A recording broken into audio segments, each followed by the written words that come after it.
من عسى أن يكونوا خيرا منهم ولا نساء من نساء عسى أن يكون خيرا منهم ولا تلمزوا أنفسكم ولا تنابزوا بالألقاب بئس الإثم الفسوق بعد الإيمان ومن لم يتب فأولئك هم الظالمون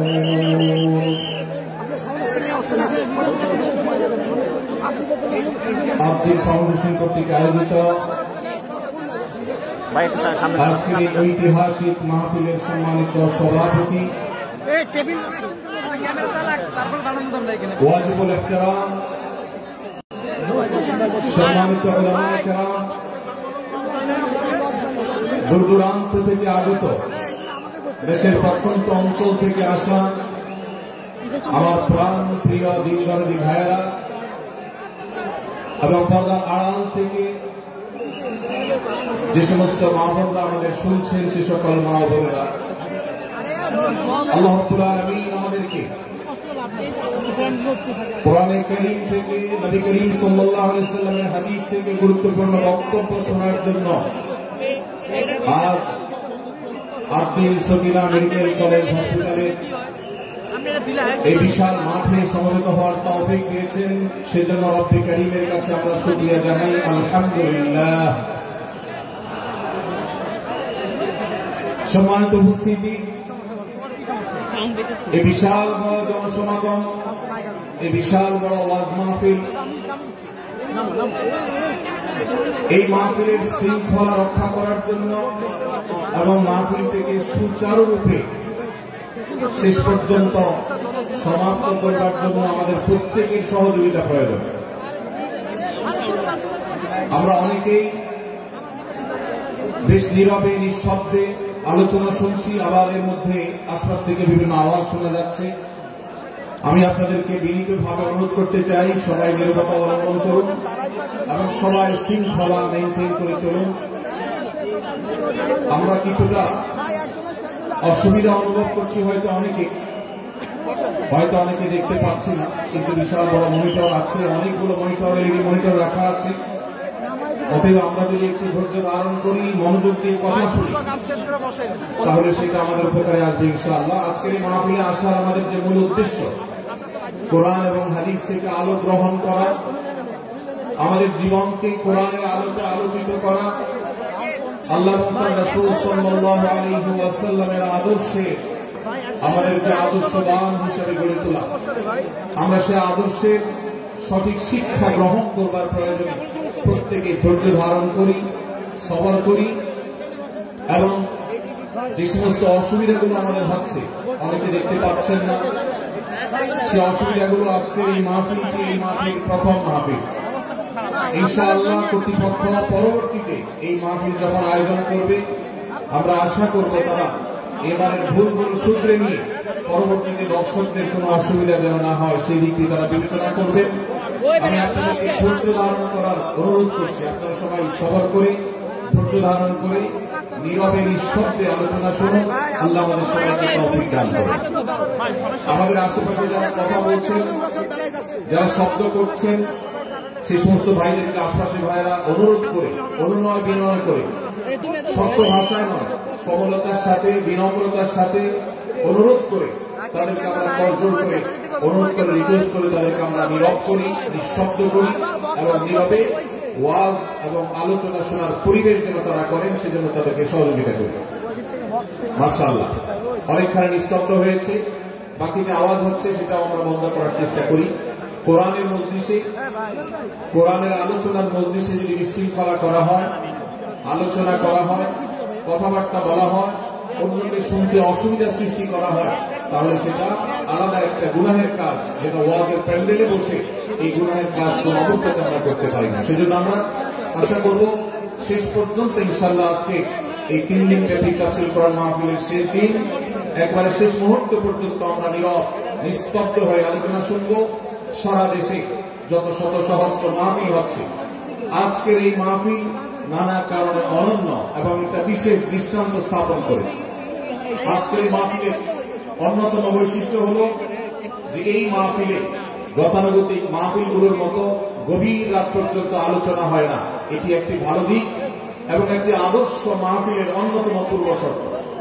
গভীর রাত পর্যন্ত দূর দূরান্তে মাইক লাগিয়ে ওয়াজ মাহফিল আয়োজন করা কোন আদর্শ মাহফিলের চিত্র হতে পারে না। সেই বিচারে, সেই দৃষ্টিকোণ থেকে আব্দুল ফাউন্ডেশনের আজকের এই মাহফিলটি অত্যন্ত চমৎকার এবং অসাধারণ মাহফিল। কারণ এই মাহফিলের গত 2 দিনের খবর আমি নিয়েছি এবং আজকের দিন সম্পর্কে আমি জেনেছি যে গভীর রাত পর্যন্ত এবং দূর দূরান্ত পর্যন্ত মাইক লাগিয়ে মানুষকে ডিস্টার্ব করার মতো মাহফিল এখানে হচ্ছে না। এটি একটি ভালো দিক। দ্বিতীয়ত হলো ওয়াজ মাহফিল থেকে শুধুমাত্র ওয়াজ বা আলোচনা নয়, এখান থেকে দ্বীনি বই পুস্তক, কোরআন এবং হাদিসের আলোকে রচিত যে সমস্ত ধর্মীয় বই পুস্তক আমাদের প্রয়োজন হয়, সেই সমস্ত বইয়ের প্রয়োজন মেটাবার জন্য আপনারা জানেন এখানে 20-25টি বুক স্টলের ব্যবস্থা করা হয়েছে। বিশাল বড় বই মেলার আয়োজন করা হয়েছে। অর্থাৎ জ্ঞান বিতরণের 2টি মাধ্যম এখানে একসঙ্গে পাওয়া যাচ্ছে। আমরা কোরআন থেকে আলোচনা শুনছি, আবার কোরআন হাদিসের আলোকে রচিত বই পুস্তক আমরা সাথে নিয়ে যেতে পারছি। এটিও এই মাহফিলের একটি বিশেষ বৈশিষ্ট্য। তৃতীয়ত হলো আমাদের মা বোনদের প্রবেশ পথ, তাদের অবস্থান, এগুলোকে এতটাই স্বতন্ত্র করা হয়েছে, এতটাই এগুলোকে সেপারেট করা হয়েছে যে সেগুলো তাদের প্রাইভেসি, তাদের পর্দার যে বিধিবিধান, তাদের যে ব্যক্তিত্ব, তাদের যে অন্যান্য দিকগুলো আছে সেগুলোকে খুব ভালোভাবে মেনটেন করা হচ্ছে। এটিও একটি আদর্শ মাহফিলের গুরুত্বপূর্ণ দিক। আজকাল অনেক ওয়াজ মাহফিলে মা বোনদের জন্য ওয়াজ শোনার ব্যবস্থা রাখা হয়, কিন্তু সেই সমস্ত ওয়াজ মাহফিলে মা বোনদের পর্দা সুন্দরভাবে সুচারুরূপে তারা আসা এবং নিরাপত্তার সাথে আবার ফিরে যাওয়ার মতো পৃথক আসা যাওয়ার রাস্তা ইত্যাদির ব্যবস্থা করা হয় না, যা বহুবিধ ফিতনার কারণ হয়ে থাকে। আজকের এই মাহফিলটিতে সেই দৃষ্টিকোণ থেকে একটি অন্য দৃষ্টান্ত স্থাপিত হয়েছে যে মা বোনদের জন্য পৃথক ওয়াজ শোনার ব্যবস্থা এবং রাস্তাঘাট পৃথক, যাতে করে তারা তাদের সেই পর্দার বিধিবিধানগুলো মেনটেন করে চলতে পারে। এই জন্য আমি কর্তৃপক্ষকে বিশেষভাবে ধন্যবাদ দিতে চাই। সেই সাথে আজকের একটা মাহফিলের সম্পূর্ণ নতুন দিক যুক্ত হয়েছে, যেটা আপনারা দেখেছেন, তা হল প্রত্যেক আলোচক আলোচনা করার আগে তার বায়োগ্রাফি পেশ করা হচ্ছে, তার জীবন বৃত্তান্ত পেশ করা হচ্ছে এবং সংক্ষেপে তার সম্পর্কে ধারণা দেওয়া হচ্ছে। এটি একটা চমৎকার দিক এবং আমার জানা মতে বাংলাদেশের যে কোনো মাহফিলে এটি প্রথম দৃষ্টান্ত। সেই সাথে এই মাহফিলে আগত আমাদের সম্মানিত দর্শক শ্রোতা মন্ডলীর জন্য প্রাথমিক চিকিৎসা সম্পর্কে যেন তারা ধারণা নিতে পারেন সেজন্য অনেকগুলো বুথ করা হয়েছে। এই বুথগুলো থেকে একজন মানুষ তার প্রাথমিক স্বাস্থ্য, এটার পরীক্ষা নিরীক্ষা বা নিজের চিকিৎসা সম্পর্কে স্টেপ কিভাবে নেবেন সে সম্পর্কে আদ্দিন সকিনা মেডিকেল কলেজের তরফ থেকে একটি বিশেষ আয়োজন হলো, যে বিশেষ ক্যাম্প এবং বুথ করে করে আমাদের দর্শক শ্রোতাকে এই দিক থেকে বিশেষ সার্ভিস দেওয়া হচ্ছে। পর্যাপ্ত টয়লেটের ব্যবস্থা করার কথা আমি শুনতে পেরেছি, জানতে পেরেছি এবং বক্তাদের, আলোচকদের বিভিন্ন উক্তি সম্বলিত ফেস্টুন আমি দেখেছি, যেটা অত্যন্ত নতুন একটা দিক। যদিও সেখানে বক্তাদের ছবি না থাকলে, প্রিন্টেড ছবি না থাকলে সেটা ভালো ছিল। আমি আশা করব কর্তৃপক্ষ সেটি পরবর্তীতে খেয়াল রাখবেন।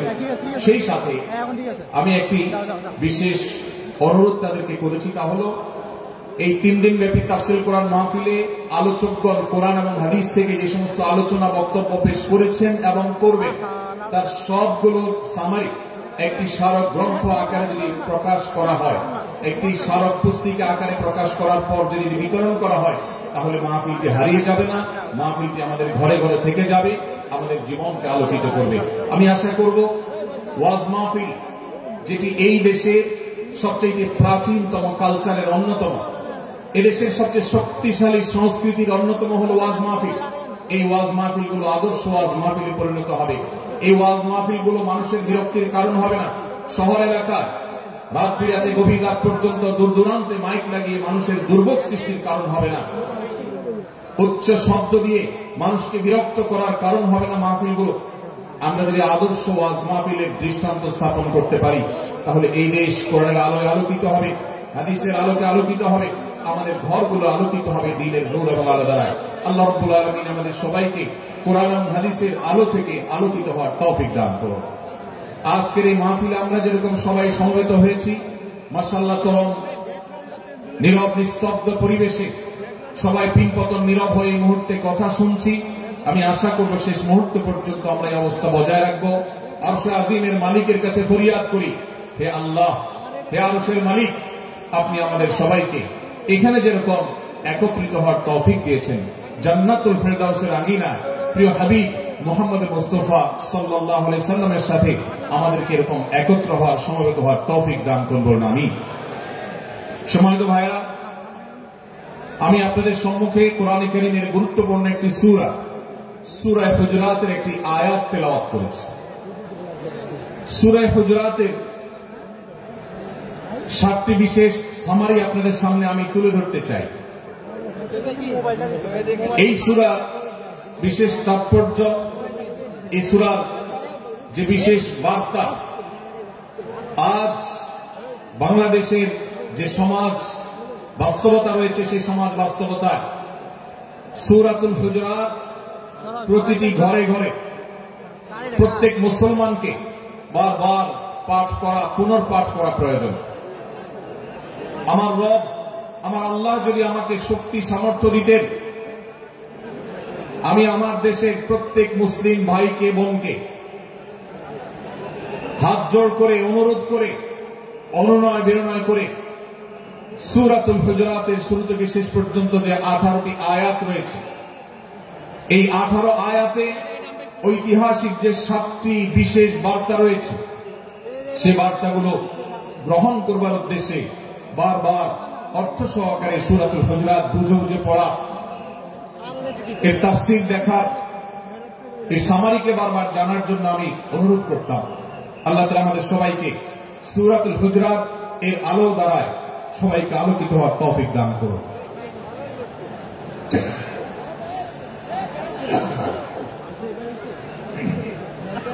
সম্মানিত উপস্থিতি, আমি যে সূরার সামারি আপনাদেরকে বলতে যাচ্ছি, যে সূরাকে সামনে রেখে আজকের এই ঐতিহাসিক মাহফিলে কোরআনে কারীমের দেওয়া 7টি বার্তা দিতে চাইছি, সেই সূরার নাম হলো সূরাতুল হুজুরাত। এই সূরা কোরআনে কারীমের 26তম পারায় অবস্থিত এবং এই সূরা কোরআনে কারীমের সূরার যে সিরিয়াল, সেই সূরার সিরিয়ালে 49তম সূরা। এই সূরার আয়াত সংখ্যা হলো 18।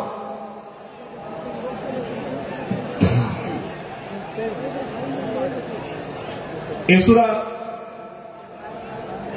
প্রথম থেকে 5ম আয়াত পর্যন্ত, প্রথম এই 5টি আয়াতে আল্লাহ রাব্বুল আলামিন তার প্রিয় নবী মুহাম্মদ মুস্তাফা সাল্লাল্লাহু আলাইহি ওয়াসাল্লাম, সবাই দুরূদ পড়ি, সাল্লাল্লাহু আলাইহি ওয়াসাল্লাম, প্রিয় নবীজির নাম শুনলে দুরূদ পাঠ করতে হয়, তার জন্য দোয়া করতে হয়।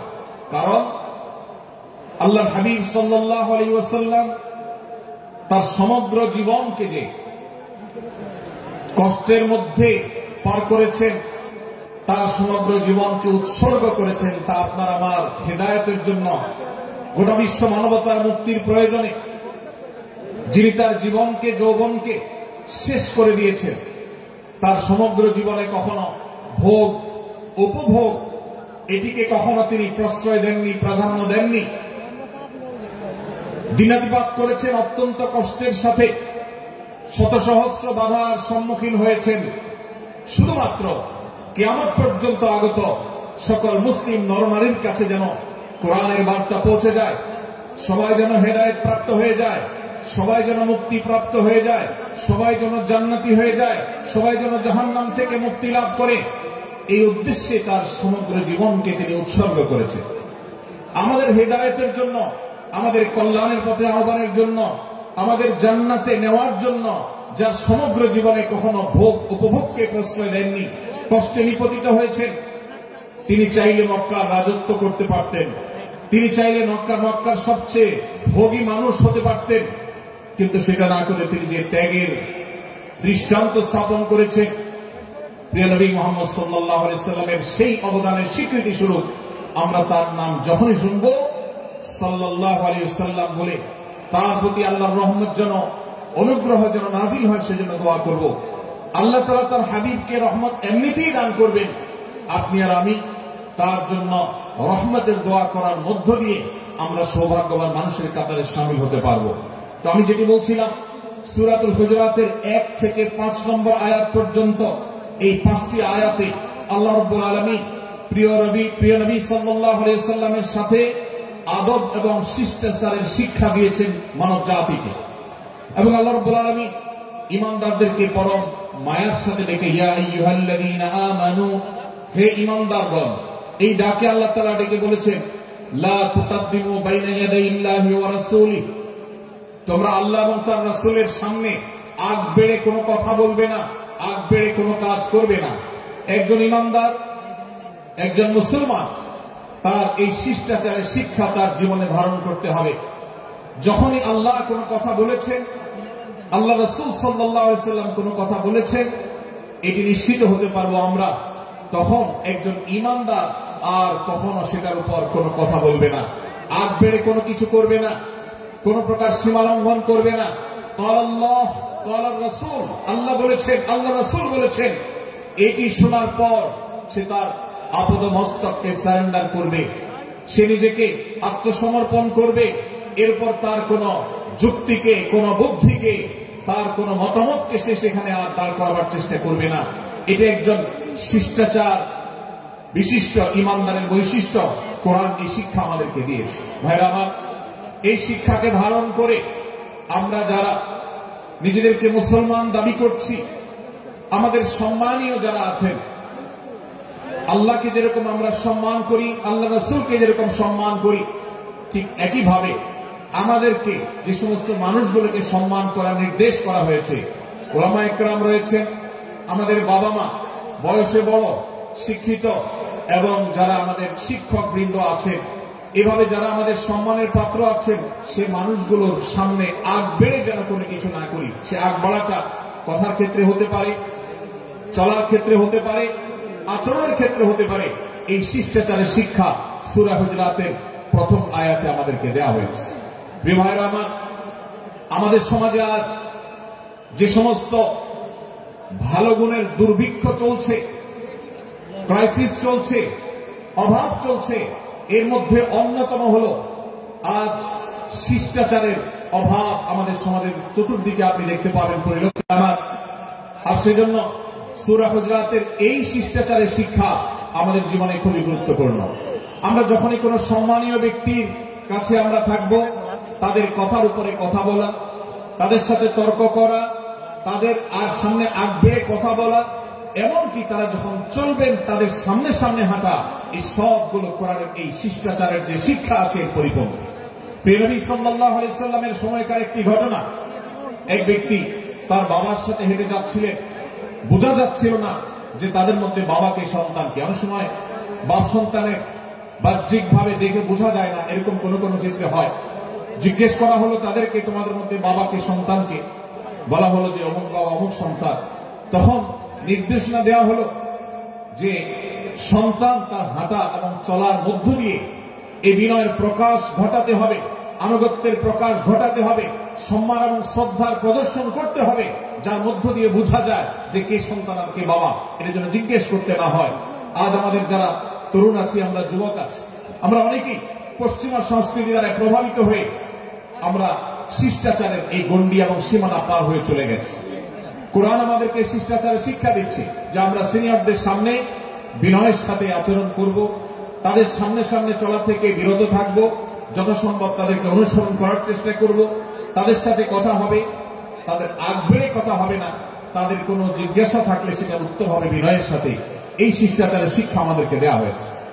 এবং একইভাবে সূরা হুজুরাতের প্রথম বার্তার মধ্যে নবী সাল্লাল্লাহু আলাইহি ওয়াসাল্লামের সাথে আরেকটি শিষ্টাচার শেখানো হয়েছে, তা হলো আল্লাহ রাব্বুল আলামিন আমাদের কণ্ঠকে, আমাদের আওয়াজকে, আমাদের কথাকে নবী সাল্লাল্লাহু আলাইহি ওয়াসাল্লামের কথার চাইতে যেন আগ বেড়ে না যায়, তার চাইতে যেন উঁচু কণ্ঠে আমরা কথা না বলি, তার চাইতে যেন উচ্চ স্বরে কথা না বলি, সেই শিক্ষা দিয়েছেন, সেই শিষ্টাচারের শিক্ষা আমাদেরকে দেওয়া হয়েছে। ভাইরা আমার, প্রিয় নবী সাল্লাল্লাহু আলাইহি ওয়াসাল্লামের সাহাবীরা নবী সাল্লাল্লাহু আলাইহি ওয়াসাল্লামের প্রতি আদব এবং শিষ্টাচার এত বেশি প্রদর্শন করতেন যে নবী করিম সাল্লাল্লাহু আলাইহি ওয়াসাল্লামের প্রতি এই শিষ্টাচারের কথা যখন বলা হয়, সাহাবীরা অনেকে নবী করিম সাল্লাল্লাহু আলাইহি ওয়াসাল্লামের সাথে কথা বলতে রীতিমতো ইতস্তত বোধ করছিলেন যে কিভাবে কথা বলবো, না জানে জোরে হয়ে যায় এবং তাতে না জানে আমি বেয়াদবের কাতারে শামিল হয়ে যাই, শিষ্টাচার বহির্ভূত কাজ করে ফেলি। এবং আল্লাহ তাআলা যে সতর্কীকরণ করেছেন সূরা হুজুরাতের এই 1 থেকে 5 নম্বর আয়াতের মধ্যে, তার আওতায় আমি না জানে পড়ে যাই। তখন সাহাবায়ে কেরাম বিনয় এবং বিনম্রতা অবলম্বন করেছেন এবং তারা একরকম বিপাকে পড়ে গেছেন। এতটা তারা সভ্য ছিলেন, এতটা তারা নম্র ছিলেন, এতটা তারা বিনম্র আচরণ করতেন নবীজির সাথে। ভাইরা আমার, এই বিষয়টিও আমরা শুধুমাত্র আমাদের প্রিয় নবীজির জন্য নয়, এটি আমাদের মা বাবা, আমাদের সম্মানের পাত্র যারা আছেন, আমাদের বয়সে যারা সিনিয়র আছেন, তাদের সামনে কথা বলার সময় আমরা মেনটেন করে চলবো। অর্থাৎ আমরা উচ্চ কণ্ঠে তাদের সামনে কথা বলবো না। এই মাহফিলে এখনো শত শত হাজারো মানুষ হয়তো এমন আছে যারা মায়ের সামনে, বাবার সামনে, বড় ভাইয়ের সামনে, শিক্ষকের সামনে, সিনিয়রদের সামনে, মুরব্বীদের সামনে, ওলামাদের সামনে উচ্চ কণ্ঠে কথা বলেন। প্রিয় ভাইরা আমার, আমরা মুসলমানদের সন্তান, আমরা মুহাম্মদ সাল্লাল্লাহু আলাইহি সাল্লামের উম্মত, আমরা আবু বকর, ওমর, ওসমান, আলী রাদিয়াল্লাহু আজমাইনের অনুসারী, আমরা কোরআনের অনুসারী। কোরআনের অনুসারী কখনো বেয়াদব হতে পারে? কোরআনের অনুসারী কখনো বেয়াদব হতে পারে? কোরআন যে শিষ্টাচারের শিক্ষা দিয়েছে, এই শিক্ষা আজ আমাদের মধ্যে ধারণ করতে হবে, আমাদের সন্তানদের শেখাতে হবে, আমাদের ঘরে ঘরে এই শিক্ষা চর্চা করতে হবে, আমাদের সমাজে এটিকে প্রতিষ্ঠিত করতে হবে।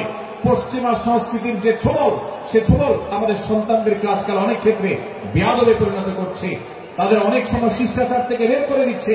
তারা কখনো স্বাধীনতার নামে, কখনো মত প্রকাশের নামে, কখনো বিভিন্ন নামে তারা কিন্তু হারিয়ে যাচ্ছে। আজকের এই বাস্তবতাকে উপলব্ধি করে সূরা হুজুরাতের 1 থেকে 5 নম্বর আয়াত, এই শিক্ষাকে আমাদের মধ্যে ধারণ করতে হবে। আল্লাহ তাআলা আমাদের সবাইকে সেই তৌফিক দান করুন। ভাইরা আমার, সূরা হুজুরাতের প্রথম বার্তা প্রিয় নবী সাল্লাল্লাহু আলাইহি ওয়াসাল্লামের সাথে শিষ্টাচার। আল্লাহ এবং তার রাসূলের সামনে,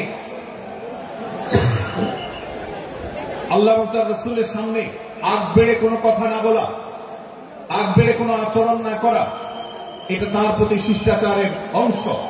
এবং আল্লাহ রাসূলের সামনে উচ্চ কণ্ঠে জোরে কথা না বলা, এটাও তার প্রতি শিষ্টাচারের অংশ। আল্লাহ তাআলা আমাদেরকে এই শিষ্টাচার আমাদের জীবনে প্রত্যেকটা পদে পদে ধারণ করার তৌফিক দান করুন, আমিন। ভাইরা আমার, সূরা হুজুরাতের দ্বিতীয় যে শিক্ষা, সেই শিক্ষাটা বর্ণিত হয়েছে এই সূরার 6 থেকে 8 নম্বর আয়াত।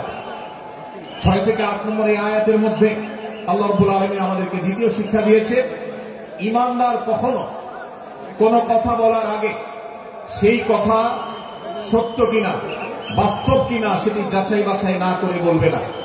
ঈমানদার কখনো গুজবে কান দিবে না।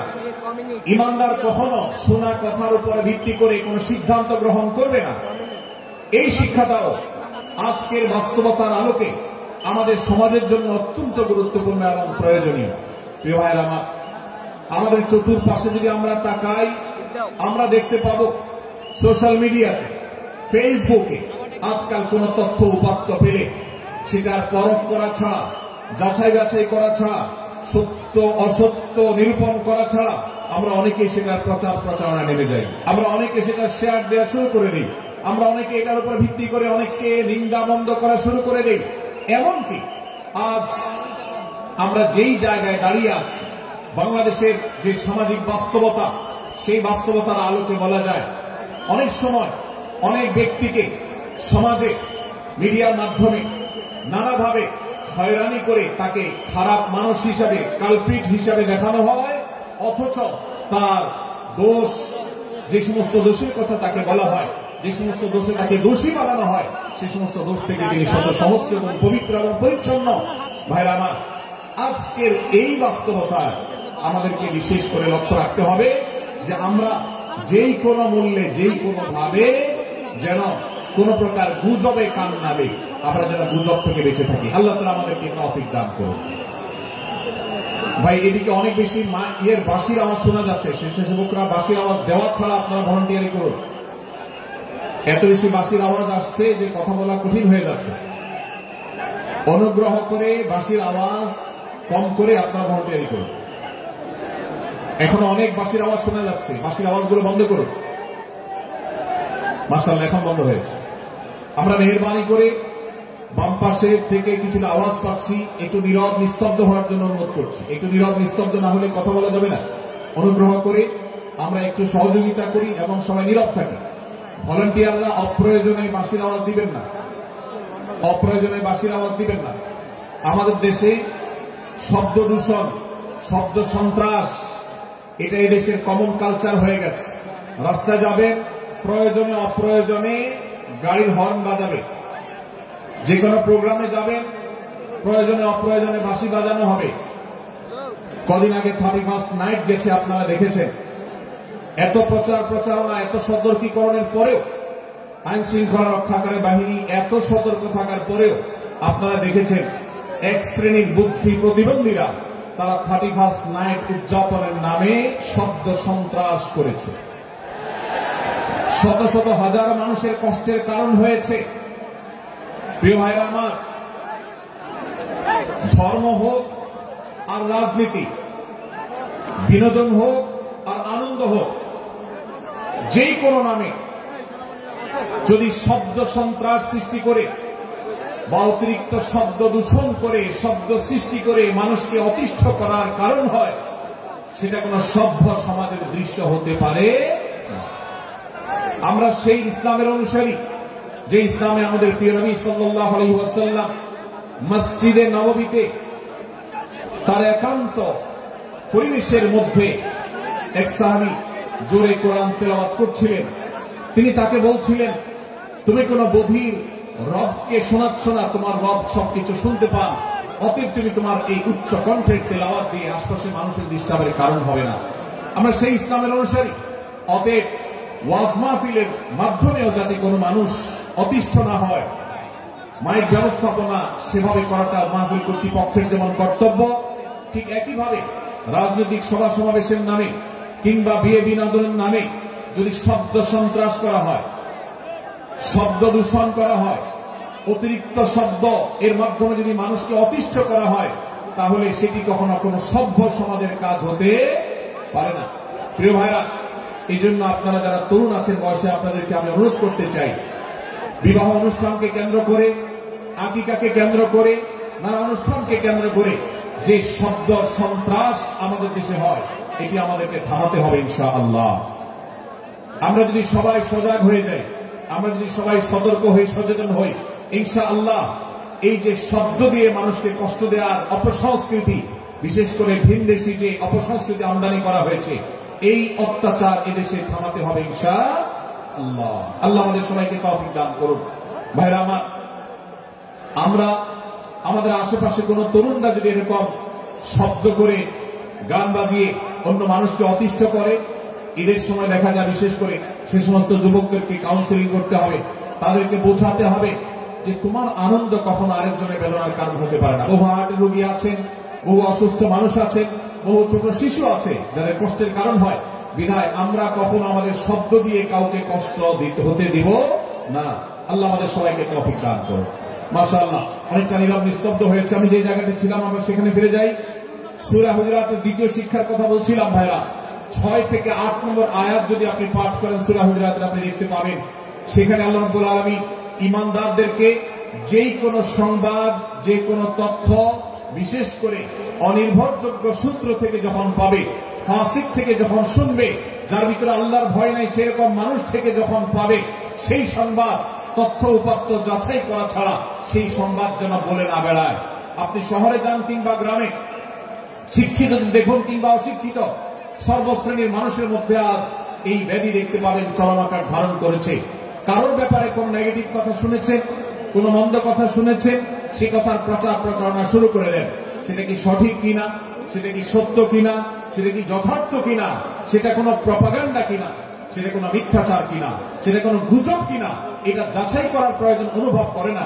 অথচ আমরা সেই মুহাম্মদ সাল্লাল্লাহু আলাইহি সাল্লামের উম্মত, যে মুহাম্মদ সাল্লাল্লাহু আলাইহি সাল্লাম আমাদেরকে সতর্ক করেছেন, কাফা বিল মারই কাযিবান আন ইউহাদ্দিসা বিকুল্লি মা সামিআ, কোন ব্যক্তি যা শুনে সেটাই যদি বলে বেড়ায়, তথ্য উপাত্ত যাচাই না করে, সেটাকে ভালো করে যাচাই বাছাই না করে, সেটাকে অনুসন্ধান না করে, সত্য সত্য নিরূপণ করবার চেষ্টা না করে, তাহলে সে মিথ্যাবাদী হওয়ার জন্য যথেষ্ট। এজন্য আজকের এই মাহফিল থেকে আমরা অঙ্গীকার করে যাব, আজকের এই মাহফিল থেকে আমরা নিয়ত করে যাব, এই মজলিসে বসে এই মুহূর্তে নিজে নিজে সংকল্প করব, আমার জীবনে সোশ্যাল মিডিয়া কিংবা ফেসবুকে, ইউটিউবে অথবা অফলাইনে, আমার বাস্তব জীবনে আমি কখনো কোনো মানুষ সম্পর্কে যে কোনো তথ্য উপাত্ত পেয়ে ভুল কোনো ধারণা, মন্দ কোনো ধারণা করার প্রতি পোষণ করবো না। কোনো তথ্য উপাত্ত যদি পাই, কোনো সংবাদ যদি পাই অনির্ভরযোগ্য সূত্রে, তাহলে সেক্ষেত্রে সেটা যাচাই বাছাই করা ছাড়া আমি সেটাকে বিশ্বাস করতে যাব না। এটাই হলো আমাদের ঈমানের দাবি। ভাইরা আমার, একজন ঈমানদার এতটা সরল হবে না যে যা শুনবে সে সেটাকে বিশ্বাস করে বসবে। একজন ঈমানদার এতটা বাস্তবতা থেকে দূরে থাকবে না যে তিনি তার পাওয়া কোন সংবাদকে অনুসন্ধান করবে না। আল্লাহ তাআলা আমাদের সবাইকে সূরা হুজুরাতের এই দ্বিতীয় শিক্ষাটাকে আমাদের জীবনে ভালো করে ধারণ করার তৌফিক দান করুন। আল্লাহ বলেছেন, ইয়া আইয়ুহাল্লাযীনা আমানু, হে ঈমানদারেরা, ইন জাআকুম ফাসিকুম বিনাবাইন ফাতাবায়ানু, তোমাদের কাছে কোন ফাসিক, যার মধ্যে আল্লাহর ভয় নেই, এরকম কোন মানুষ যদি কোন সংবাদ উপস্থাপন করে,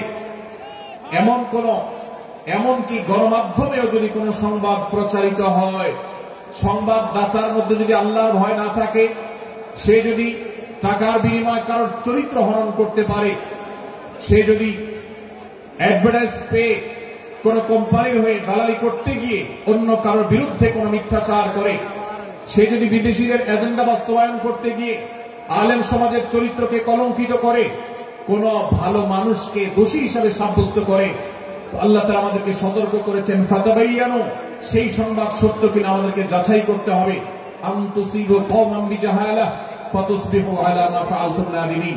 যদি আমরা যাচাই বাছাই না করে যা শুনি সেটাকে বিশ্বাস করতে থাকি, তাহলে আমরা একসময় লজ্জিত হতে হবে, অনুতপ্ত হতে হবে আমাদের এই ভুল অবস্থানের কারণে। এজন্য ভাইরা, আজকে এই মাহফিল থেকে আমরা প্রতিশ্রুতি নিজের সঙ্গে নিজে দিয়ে যাব যে আমরা কখনো কোন তথ্য উপাত্ত পেলে, কোন সংবাদ পেলে, সেটাকে বিশেষ করে কারো চরিত্র সম্পর্কিত যদি হয়, কারো সম্পর্কে নেগেটিভ যদি হয়, তাহলে সেটাকে বিশ্বাস করবার আগে ভালো করে অনুসন্ধান করব। যতক্ষণ আমি নিশ্চিত না হব ততক্ষণ পর্যন্ত সেটার প্রচার করব না। আল্লাহ তাআলা আমাদের সবাইকে কোরআনের এই শিক্ষাটাও আমাদের জীবনে ধারণ করবার তৌফিক দান করুন।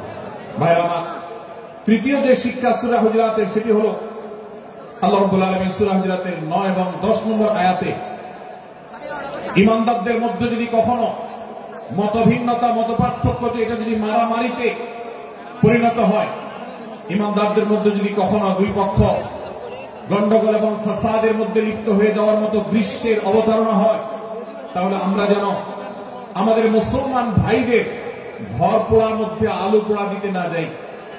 আমরা যেন আমাদের মুসলমান ভাইদের মধ্যকার বিভেদকে আরো বৃদ্ধি করতে সহায়তা না করি। আমরা যেন মীমাংসার পথ অবলম্বন করি। আমরা যেন তাদের মধ্যকার সম্পর্কের যে অবনতি হয়েছে সেটাকে দূর করবার চেষ্টা করি। আল্লাহ রাব্বুল আলামিন এই নির্দেশ দিতে গিয়ে বলেছেন, ওয়া ইন তাইফাতান মিনাল মুমিনিনা ইকতাতালু, যদি ঈমানদারদের দুটি দল, দুটি গ্রুপ নিজেদের মধ্যে মারামারিতে লিপ্ত হয়ে যায়, ফাসলিহু বাইনাহুমা, তাহলে তোমরা সেই বিবাদমান দুটি দলকে মীমাংসা করবার চেষ্টা করবে। আজ আমাদের মধ্যে এরকম বহু বিষয়কে কেন্দ্র করে মুসলমানদের মধ্যে অনেক সময় মুখোমুখি অবস্থান আমরা দেখতে পাই, যা দুর্ভাগ্যজনক, যা হওয়ার কথা ছিল না। এমনকি জাগতিক বিষয়ে যেমন হয়, ধর্মের নামে, ইসলামের নামে আজ আমরা হাজার হাজার টুকরা হয়েছি। আজ গোটা বিশ্বে আমাদের মুসলমানদের যে অবস্থান দুর্বল হয়েছে, এর অন্যতম প্রধান কারণ হলো আমাদের অনৈক্য। আমরা যদি আজ আহলে কিবলা, আহলে সুন্নাহ ওয়াল জামাআতের অনুসারীরা নানান মত এবং পথের অনুসারী হওয়া সত্ত্বেও, নানান পথ এবং পন্থার অনুসারী হওয়া সত্ত্বেও, আমরা যদি মৌলিক বিষয়গুলোর পর সবাই ঐক্যবদ্ধ থাকতাম, আমরা যদি আল্লাহ তাআলার দেওয়া ইত্তিহাদ মাল ইখতিলাফ, বৈচিত্র্যময় ঐক্য, বিভিন্ন বিষয় মতভিন্ন থাকা সত্ত্বেও মৌলিক বিষয়ে ঐক্যমতে আমরা যদি থাকতে পারতাম, আমাদের মধ্যে যদি মুসলিম ভ্রাতৃত্ববোধ থাকতো, আমাদের মধ্যে যদি বলয় ভিত্তিক যে দেয়াল আর প্রাচীরগুলো আছে সেগুলো যদি না থাকতো, তাহলে আজ বাংলাদেশের বাস্তবতা হলো, বাংলাদেশে আল্লাহর কোরআন, আল্লাহ রাসূল সাল্লাল্লাহু আলাইহি ওয়াসাল্লামের হাদিসের আলোকে বাংলাদেশ আজ অটোমেটিক পরিচালিত হতো, ঠিক কিনা বলেন?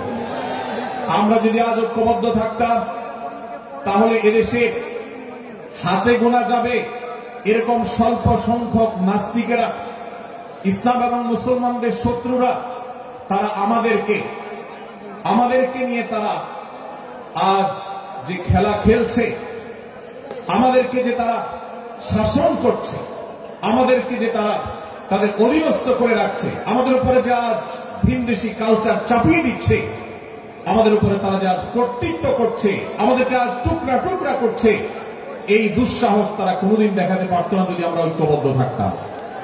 ভাইরা আমার, এই জন্য আমরা সব বিষয়ে সবাই একমত হব না। আজকের এই মাহফিলে যত মানুষ এসেছেন সবাই সব বিষয়ে একমত নন। এমনকি আজকের এই মাহফিল কর্তৃপক্ষ যে আয়োজন করছেন 3 দিন ব্যাপী, এই মাহফিলে আপনারা দেখেছেন এখানে কওমি এবং আলিয়া উভয় জায়গা থেকে বক্তা নির্বাচন করা হয়েছে, অসাধারণ সমন্বয় করা হয়েছে। এটি একটি ঐক্যের বার্তা।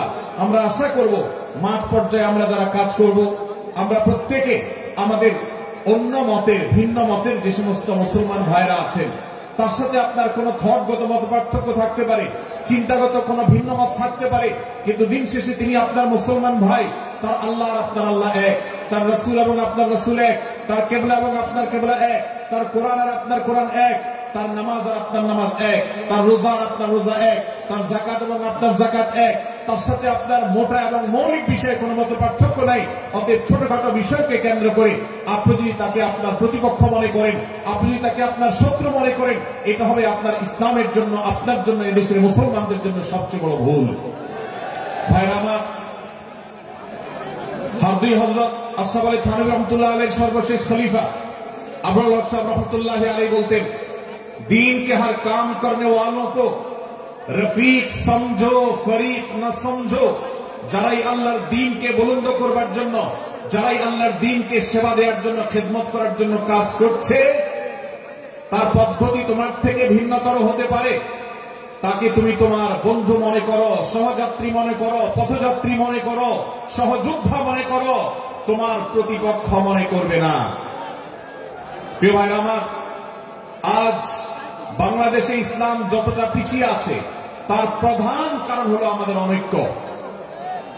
আজ আমরা যদি আমাদের মধ্যকার যে সমস্ত দেয়াল এবং প্রাচীরগুলো, অদৃশ্য প্রাচীরগুলো উঠে আছে, যেগুলো আমাদের মুসলিম ভ্রাতৃত্বকে ভেঙে খান খান করে দিয়েছে, টুকরো টুকরো করে দিয়েছে, যদি আজ আমরা সে সমস্ত অদৃশ্য প্রাচীরগুলো দূরে সরাতে পারতাম, আমার ভিন্ন মতের ভাইকে যদি আমার ভাই মনে করতে পারতাম, তার যদি আমি কল্যাণকামী হতে পারতাম, আল্লাহর কোরআনের ঘোষণা অনুযায়ী এই মুসলমানদের ঐক্যবদ্ধ শক্তিকে দমাবার শক্তি পৃথিবীর কারোর নাই, কারোর নাই, কারোর নাই। আজ আমার ভাইয়েরা ফিলিস্তিনে মার খাচ্ছে, যদি আজ গোটা বিশ্বের মুসলমানরা আমরা ফিলিস্তিনে মুসলমানদের উদ্ধারের ব্যাপারে ঐক্যবদ্ধ থাকতাম, ফিলিস্তিনে মুসলমানের দিকে চোখ তুলে তাকাবার শক্তি বিশ্বের কোন কাফেরদের থাকতো না। আজ যদি আমরা আমাদের মুসলমান নির্যাতিত ভাইদের ব্যাপারে সারা বিশ্বের মুসলমানরা ঐক্যবদ্ধ অবস্থান গ্রহণ করতে পারতাম, মুসলমানের দিকে চোখ তুলে তাকাবার শক্তি বিশ্বের কোন কারো থাকতো না। ভাইরা আমার, গোটা বিশ্বে ঐক্য প্রতিষ্ঠা করা আপনার আমার মতো সাধারণ মানুষের দ্বারা হয়তো সম্ভবপর হবে না, কিন্তু আমরা যারা মাঠ পর্যায়ে কাজ করছি, আমি আপনাদেরকে করজোড় করে অনুরোধ করতে চাই। আমি জানি আপনার এলাকাতে, আপনার মহল্লাতে আপনার সাথে অন্য মুসলমান ভাইদের অনেক ক্ষেত্রে মতভিন্নতা আছে। সেটা রাজনৈতিক দৃষ্টিভঙ্গির ক্ষেত্রে হতে পারে, সেটা ধর্মীয় থট এবং মানহাজ, মাযহাব, মাসলাকগতভাবে হতে পারে, সেটা অন্য কোন ইস্যু ভিত্তিক মত পার্থক্য হতে পারে।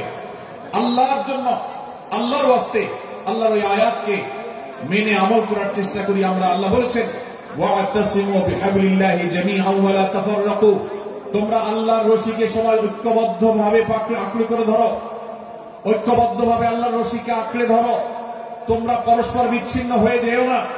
আমরা অনেক ফরজের কথা শুনেছি, নামাজ রোজা ফরজ আমরা জানি, বাবা মার প্রতি সদ্ব্যবহার করার ফরজের কথা আমরা জানি, আত্মীয়তার সাথে সুসম্পর্ক, আত্মীয়তার বন্ধন রক্ষার কথা আমরা জানি, ফরজ হওয়ার কথা জানি, কিন্তু মুসলমানদের ঐক্যবদ্ধ থাকতে হবে এই ফরজের কথা আমরা অনেকেই জানি না। ভাইরা আমার, মুসলমানদেরকে আল্লাহ রাব্বুল আলামিন ঐক্যবদ্ধ থাকার নির্দেশ দিয়েছেন। এই ঐক্যটা, এর মানে এই নয় যে সবাই এক মতের হয়ে যাবে সব বিষয়ে। বিভিন্ন বিষয়ে আমাদের মধ্যে মত পার্থক্য থাকবে, তারপরে আমরা একে অন্যের সহযোদ্ধা হব, সহযাত্রী হব, আমরা একে অন্যের কল্যাণকামী হব, একে অন্যের ভালো চাইব। আমার ভিন্ন মতের মুসলমানের কোনো ক্ষতিতে আমি খুশি হব না, তার ক্ষতিতে আমি কষ্ট পাবো, তার সাফল্যকে আমি এনজয় করব, আনন্দিত হব। এটা যদি করতে না পারি তো আমি কখনো খালেস এবং সাচ্চা মুসলমান হতে পারলাম না।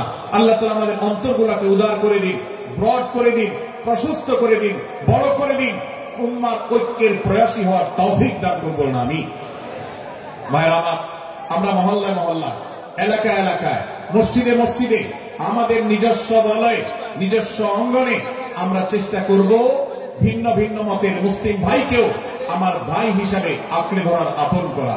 ডক্টর খন্দকার আব্দুল্লাহ জাহাঙ্গীর রাহিমাহুল্লাহ এই অঞ্চলের সন্তান, তিনি বলতেন বেদাতে লিপ্ত কোন মুসলমান, তার ব্যাপারেও আমি মনে করি আমার ভাই ভুলের মধ্যে আছে, তার ব্যাপারে আমার মায়া মমতা কাজ করে, আমি তার কল্যাণকামী, তাকে আমার ভাই মনে করি। ঠিক একইভাবে আমার কোন মুসলমান ভাইয়ের সাথে আমার ভিন্ন মতের কারণে আমার মনে হয় যে তিনি ভুল পথে আছেন, তারপর তাকে আমি শত্রু ভাববো না, তার অকল্যাণ আমি চাইবো না। আজ বাংলাদেশের বাস্তবতায় যদি আমরা তাকাই দেখতে পারবো ইসলাম এবং মুসলমানদের যত শত্রু আছে, আমরা দেখেছি গত কয়েক যুগ ধরে তাদের নিজেদের মধ্যে হাজারো বিভক্তি, হাজারো মত পার্থক্য থাকা সত্ত্বেও মুসলমানদের শত্রুতা করার ব্যাপারে তারা সবাই ঐক্যবদ্ধ। অথচ আমরা মুসলমানরা আমাদের আল্লাহ, আমাদের রাসূল, আমাদের কোরআন, আমাদের কিবলা, আমাদের সবকিছু এক হওয়া সত্ত্বেও ছোটখাটো বিষয়কে নিয়ে আমরা আমাদের মধ্যকার বিভেদের প্রাচীরগুলোকে দাঁড় করিয়ে রেখেছি, যার কারণে আমরা গোটা বিশ্বে যেমন মার খাচ্ছি, আমাদের এই প্রিয় মাতৃভূমিতেও আমরা সংখ্যায় সবচেয়ে বেশি হয়েও আমরা কালচারালি মাইনরিটি হয়ে আছি, সংস্কৃতিতে আমরা সংখ্যালঘু হয়ে আছি। সব ক্ষেত্রে আমাদেরকে ইগনোর করা হয়। 4 লক্ষ মসজিদের দেশে 4 লক্ষ ইমাম আছে, 4 লক্ষ মুয়াজ্জিন আছে। এই মসজিদগুলো এদেশে, এই নেটওয়ার্ক যতটা শক্তিশালী, এদেশের সকল রাজনৈতিক দলগুলোর নেটওয়ার্ককে যদি একত্র করা হয়, মসজিদগুলোর মতো এতটা শক্তিশালী নেটওয়ার্ক এদেশের সমাজে নাই। কিন্তু ওলামা ইকরামকে ইগনোর করা হয়, মুসলমানদের ইগনোর করা হয়। এদেশের আইনে কোরআন এবং সুন্নাহ, এদেশের মুসলমানদের ধ্যান ধারণাকে কখনো বিবেচনায় আনা হয় না। এই যে মুসলমানদের আজ দুরবস্থা, এর অন্যতম প্রধান কারণ হলো আমাদের হাজার হাজার ভাগে বিভক্তি। এই বিভক্তির দেয়ালগুলোকে তুলতে হবে কি হবে না? যদি হয় তাহলে আপনি নিজে থেকে শুরু করে দিন। আপনি যেই মতই লালন করেন না কেন, আপনার ভিন্ন মতের মুসলমানকে আপনি ভাই মনে করবেন, তার সাথে বুক মেলাতে আপনার কষ্ট হবে না, তার সাথে বসতে আপনার অসুবিধা হবে না। ভিন্ন মতের আলেম, এক মতের আলেম আরেক মতের আলেমের সাথে বসতে অসুবিধা হবে না। এক মতের অনুসারী আরেক মতের অনুসারীকে ভাই বলতে অসুবিধা হবে না। আমরা সোশ্যাল মিডিয়াতে নিজেদের মধ্যে কামড়াকামড়ি করবো না, নিজেদের মধ্যে আমরা ঝগড়া বিবাদ করবো না। এবং যদি কেউ বিবাদে লিপ্ত হয়, সূরা হুজুরাতের 9 এবং 10 নম্বর আয়াতের শিক্ষা বলছে, মুসলমানদের মধ্যে দুটি দল যদি মারামারিতে লিপ্ত হয়, তুমি সেখানে গিয়ে খোঁচাখুচি করে মারামারি বাড়ানোর তো প্রশ্নই ওঠে না। বরং আল্লাহ বলছেন যে ফাসলিহু বাইনাহুমা, তাদের উভয়ের মধ্যে মীমাংসা করবার জন্য তুমি উদ্যোক্তা হও, তুমি উদ্যোগী হও। ভাইরা আমার, আমরা অনেকেই হয়তো জেনে থাকবো মিথ্যা এটা আল্লাহর জমিনের সবচেয়ে বড় জঘন্য অপরাধগুলোর মধ্যে থেকে একটি। একজন মুসলমান কোন অবস্থাতে মিথ্যা বলতে পারে না, কিন্তু কোন মুসলমান যদি অন্য মুসলমানের সাথে কখনো বিবাদ বিতণ্ডা লিপ্ত হয়ে যায়, দুজন মুসলমান বা দুটি বলয়, দুটি পক্ষ, দুটি গোষ্ঠী মুসলমানদের, তাদের মধ্যে যদি কোনো বিষয় যদি ভুল বুঝাবুঝি তৈরি হয়, ভিন্ন মত সৃষ্টি হয়, একে অন্যের সাথে শত্রু ভাবাপন্ন হয়ে যায়, তাহলে তাদের দুইজনের মধ্যে বা দুই পক্ষের মধ্যে মীমাংসা করবার জন্য কেউ যদি মিথ্যা কথাও বলে, অর্থাৎ আপনি এক পক্ষের কাছে গিয়ে বললেন, ভাই আপনি যাকে এত খারাপ মনে করছেন, যার ব্যাপারে আপনি এতটা রাগান্বিত হয়ে আছেন, আমি তো জানি তিনি আপনার ব্যাপারে অনেক সৎ চিন্তা রাখেন, আপনার ব্যাপারে অনেক ইতিবাচক ভাবনা রাখেন, আপনার ব্যাপারে অনেক সুধারণা পোষণ করেন। আপনি যদি একজন মুসলমানের কাছে গিয়ে, এক পক্ষের কাছে গিয়ে যদি এই কথাটা বলেন, বাস্তবে তিনি যদি এটা নাও বলেন, তারপরেও আপনি যদি এই মিথ্যা কথা বলেন, এই মিথ্যা এটা শুধু জায়েজ নয়, বরং এই মিথ্যাটা এর মাধ্যমে আপনি যে তাদের পরস্পরের সম্পর্ককে ভালো করার চেষ্টা করেছেন, এর মাধ্যমে আপনি আল্লাহর কাছে নেকি এবং সওয়াব পাবেন ইনশাআল্লাহ। ভাইরা আমার, তাহলে দুজন মুসলমান, দুটি পক্ষ, দুটি দল, দুটি বলয়, দুটি গোষ্ঠী যদি কখনো ভিন্ন মত তাদের মধ্যে তৈরি হয়, সেটা যদি মারামারিতে গিয়ে পৌঁছায়, সেটা যদি বিবাদ বিতণ্ডা পর্যন্ত গিয়ে পৌঁছায়, আমাদের কাজ হবে মধ্যে থেকে সেটাকে মীমাংসার মাধ্যমে দূরত্বকে কমানো। আমরা কখনো দূরত্ব বাড়াবো না, পারলে দূরত্ব কমাবো।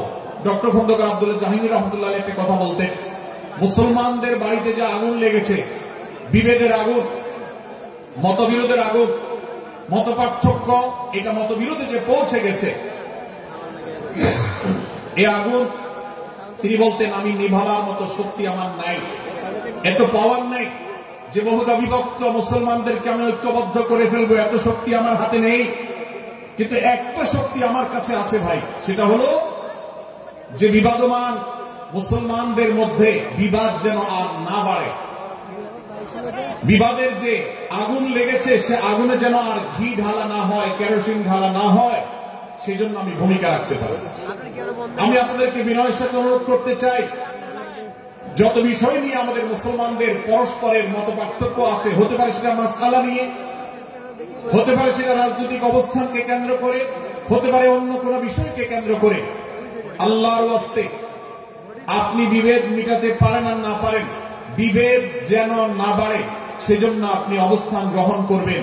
বিভেদ বাড়ার ক্ষেত্রে কোনো ভূমিকা পালন করবেন না এবং সবসময় উম্মাহ ঐক্য প্রয়াস চাইবেন, প্রয়াস চালাবেন, উম্মাহর ঐক্য চেষ্টা করবেন।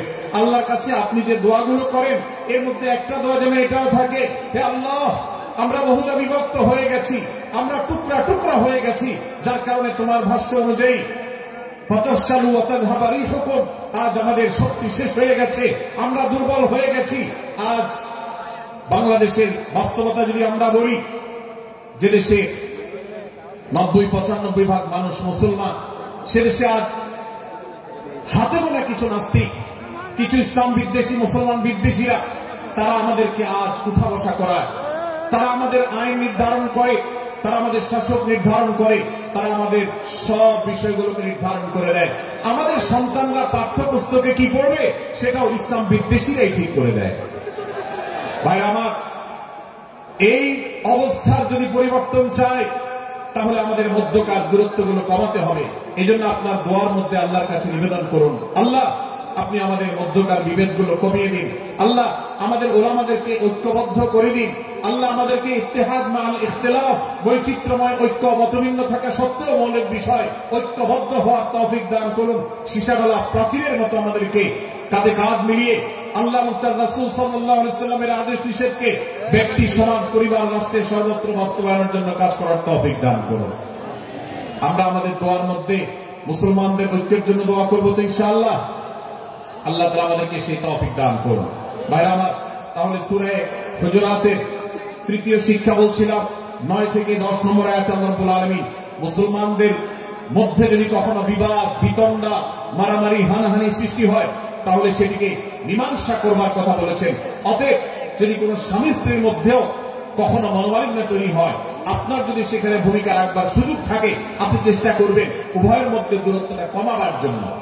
আমরা অনেকে আজকাল নামাজ কালাম পড়ি, রোজা রাখি, দাড়ি রাখি, অনেক ভালো ভালো কথা বলি, অথচ দুজনের মধ্যে গন্ডগোল লাগলে আমরা সেখানে এক পক্ষ হয়ে আরেক পক্ষকে আমরা খেপিয়ে তুলি। পারলে অনেকে চগলখড়ি করেন, প্রত্যেক পক্ষের কাছে গিয়ে অপর পক্ষের ব্যাপারে মিথ্যা কথা বলে তাদের মধ্যে ভেজালকে আরো বাড়িয়ে দেন। এই জন্য নবী সাল্লাল্লাহু আলাইহি ওয়াসাল্লামের ঐতিহাসিক হাদিস রয়েছে, লা ইয়াদখুলুল জান্নাতা নাম্মাম, যে ব্যক্তি চগলখড়ি করে, দুজনের মধ্যকার গন্ডগোল ফাসাদ বৃদ্ধিতে যে ব্যক্তি ভূমিকা রাখে, ভেজাল লাগায়, এই চগলখোর কখনো জান্নাতে যাবে না। আমাদের অনেকেরই এই দুঃস্বভাব আছে, এই খারাপ চরিত্র আছে। সূরা হুজুরাত, এই জন্য আমাদের আজকের যে সমাজ বাস্তবতা আছে, আমাদের যে ব্যাধি আছে ব্যক্তিগত পর্যায়ে, আমাদের পরিবারের, সমাজের সর্বত্র যে ব্যাধিগুলো ছেয়ে গেছে, সূরা হুজুরাতের প্রতিটি আয়াত যেন সেই ব্যাধির সবচেয়ে বড় মহৌষধ, সেজন্য সবচেয়ে বড় প্রতিষেধক, সেজন্য সবচেয়ে বড় সমাধান। এই জন্য আমি বলেছি শুরুতে, আমার যদি আল্লাহ শক্তি সামর্থ্য দিতে, প্রত্যেক মুসলমানের হাতে পায়ে ধরে সূরা হুজুরাতের 18টি আয়াত, প্রত্যেকটি আয়াত আমি আমার মুসলমান ভাইদেরকে বলতাম, বারবার পড়ুন, বারবার পাঠ করুন, বোঝার চেষ্টা করুন, জীবনকে পরিবর্তন করুন। এদেশে নামাজি মুসলমান আপনি কম বেশি পাবেন, এদেশে রোজাদার মুসলমান কম বেশি পাবেন, এদেশে হজ আদায়কারী মুসলমান কম বেশি পাবেন, এদেশে তাসবিহরত মুসলমান কম বেশি পাবেন, কিন্তু এদেশে আচার আচরণ, কাজ কারবার, আখলাক এবং বান্দার হক এবং অধিকার, অন্যের অধিকার সংশ্লিষ্ট বিষয়ে সচেতন মুসলমান আপনি খুব বেশি পাবেন না। আর এই জন্যই আমাদের জান্নাতের পথে অনেক বড় অন্তরায় হয়ে আছে। আজ আমাদের চরিত্রগুলো নষ্ট হয়ে গেছে। আমরা নামে মুসলমান, আমরা চগলখড়ি করি, আমরা নামে মুসলমান, দুজনের মধ্যে গন্ডগোল সৃষ্টি করে দেই। গন্ডগোল আগে থেকে সৃষ্টি থাকলে সেটাকে বাড়াবার চেষ্টা করি। আমরা নামে মুসলমান, আমাদের শিষ্টাচার নেই, আদব নেই, লেহাজ নেই। এই জন্য সূরা হুজুরাতের প্রতিটি আয়াত আমাদেরকে শিক্ষা দেয়। আল্লাহ তাআলা আমাদের সকলকে এই শিক্ষাগুলো আজকের এই মাহফিল থেকে আমাদের বুকের ভেতরে পরম যত্ন সহকারে নিয়ে যাওয়া এবং আমাদের জীবনকে পরিবর্তন করার তৌফিক দান করুন।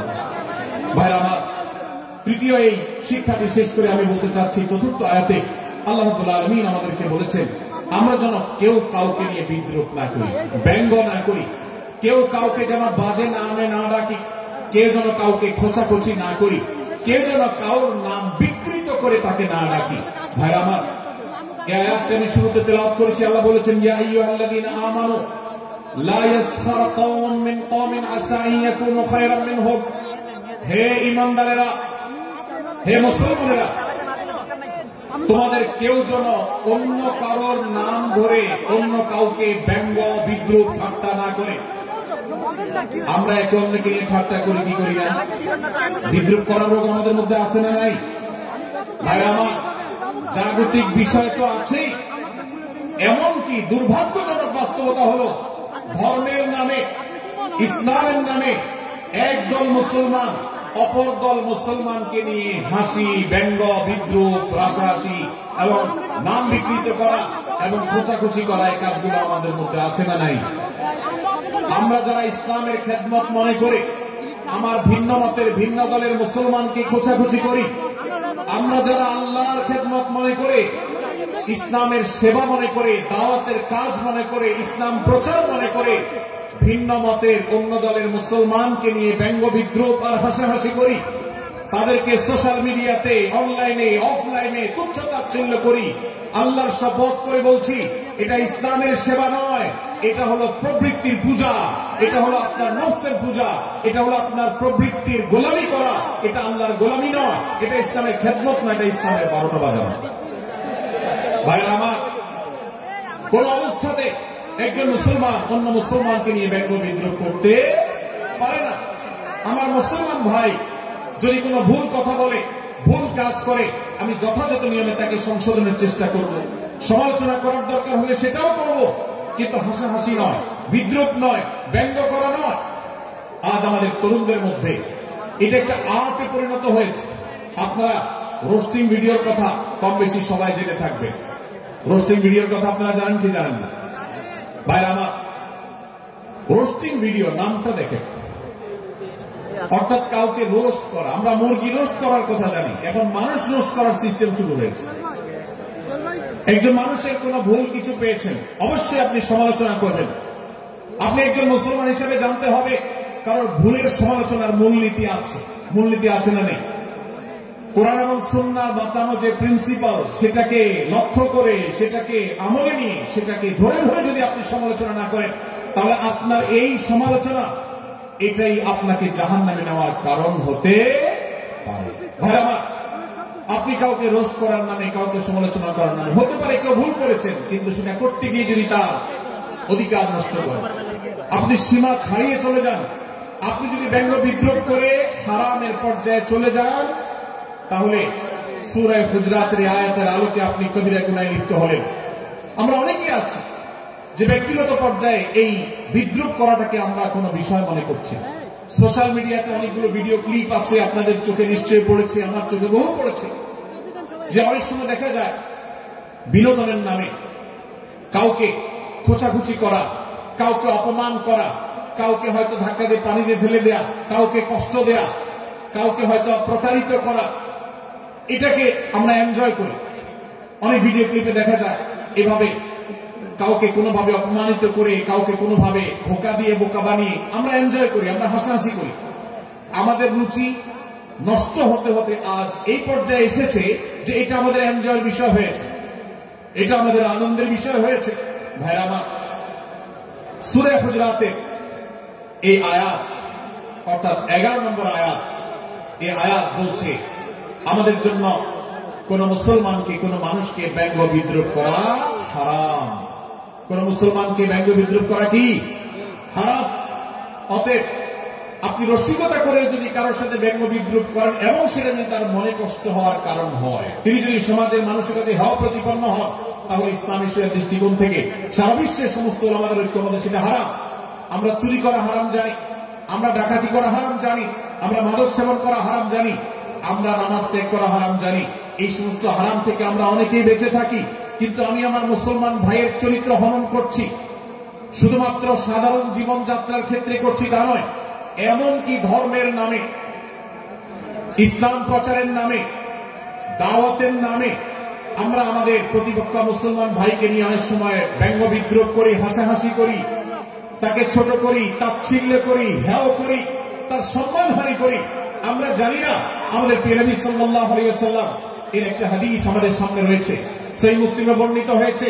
নবী করিম সাল্লাল্লাহু আলাইহি ওয়াসাল্লামের এই হাদিস আজ সবচেয়ে অসহায় হাদিস। অসহায় হাদিস এই জন্য বললাম যে আজকের এই হাদিসের উপরে কেউ আমল করে না, এই হাদিসটাকে কেউ পাত্তা দেয় না, এই হাদিসকে কেউ গুরুত্ব দেয় না, অথচ এই হাদিস প্রত্যেক মুসলমানের বুকে বুকে ঝুলিয়ে রাখা দরকার।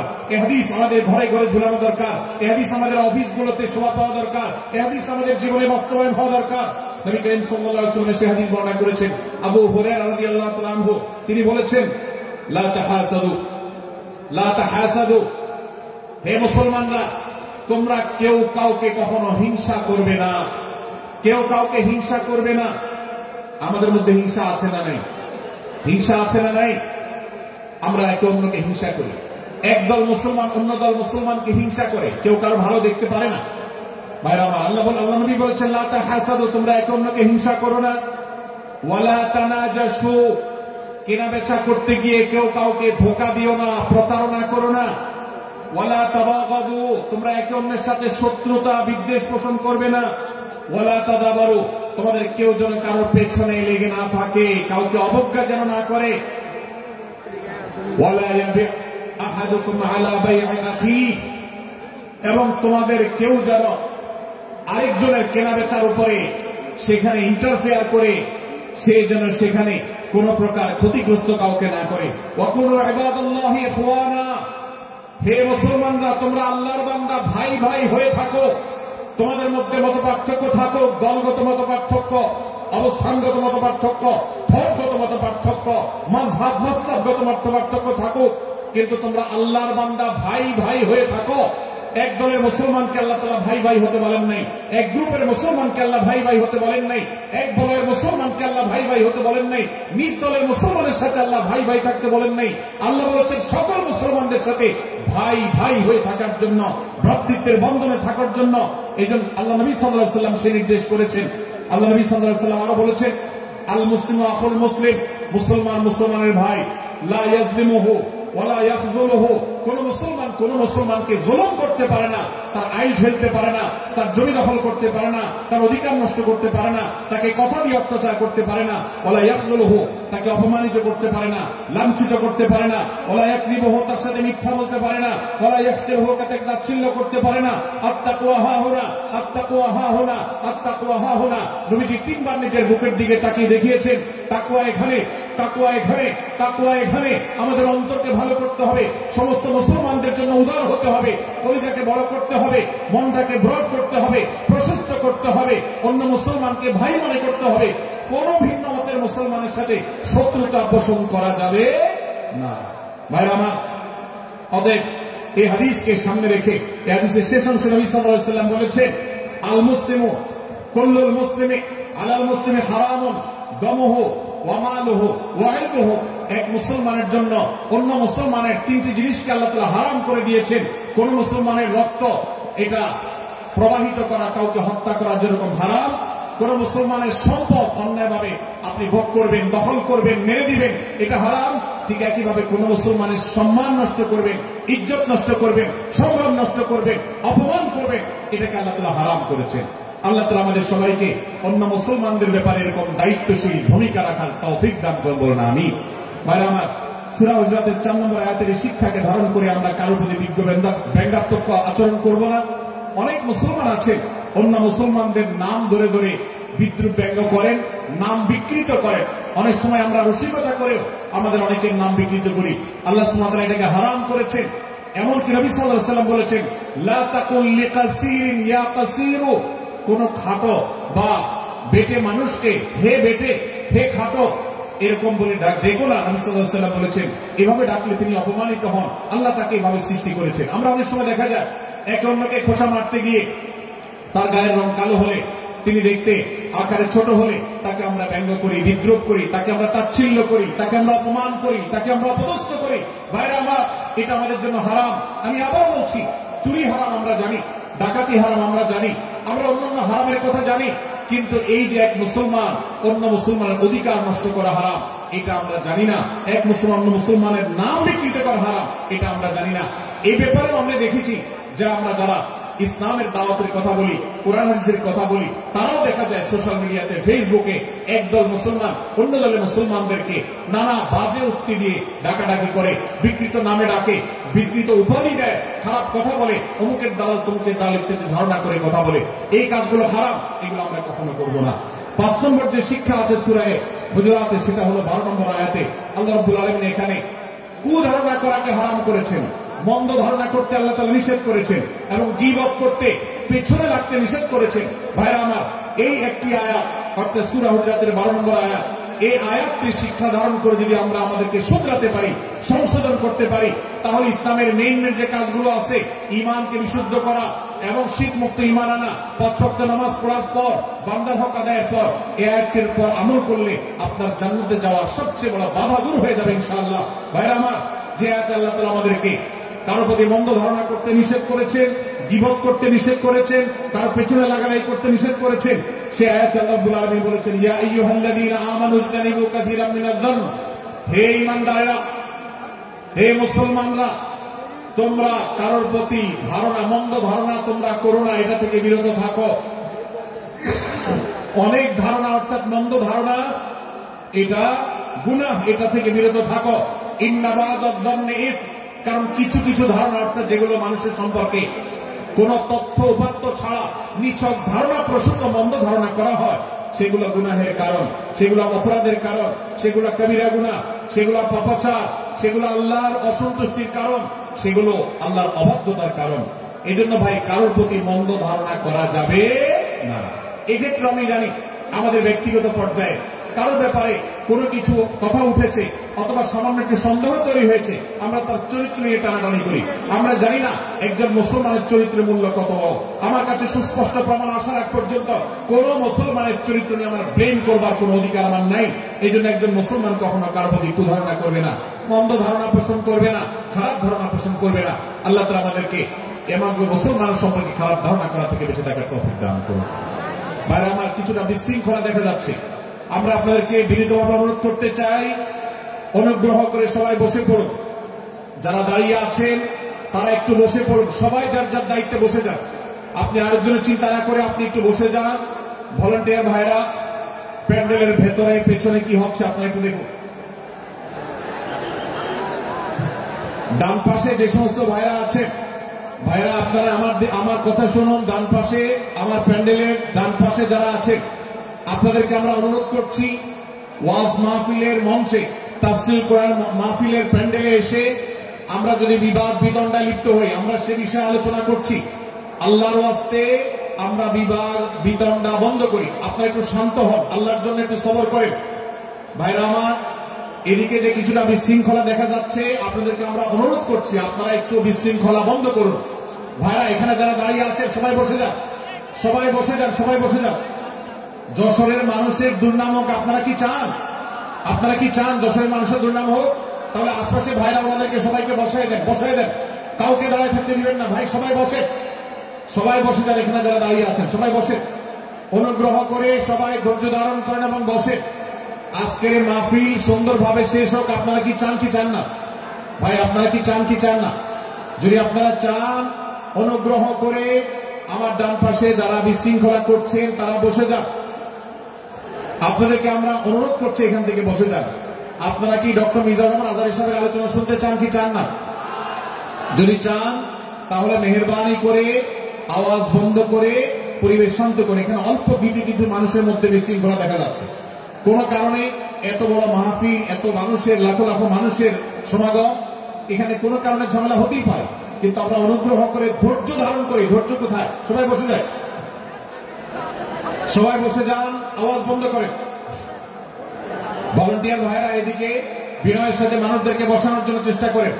আশপাশের যারা আছেন বসে তারা দাঁড়ানো ভাইদেরকে হাতে পায়ে ধরে বসান, সবাই সবাইকে টান দিয়ে বসান।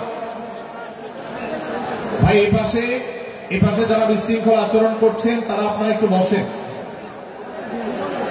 আপনার যদি বিশৃঙ্খল আচরণ না থামান তাহলে সেক্ষেত্রে মাহফিল সুন্দরভাবে শেষ করা যাবে না। আমার আলোচনার শেষের দিকে আমরা আলোচনা শেষ করে এশার নামাজ পড়বো, তারপরে আমাদের শেষ অধিবেশন হবে ইনশাআল্লাহ।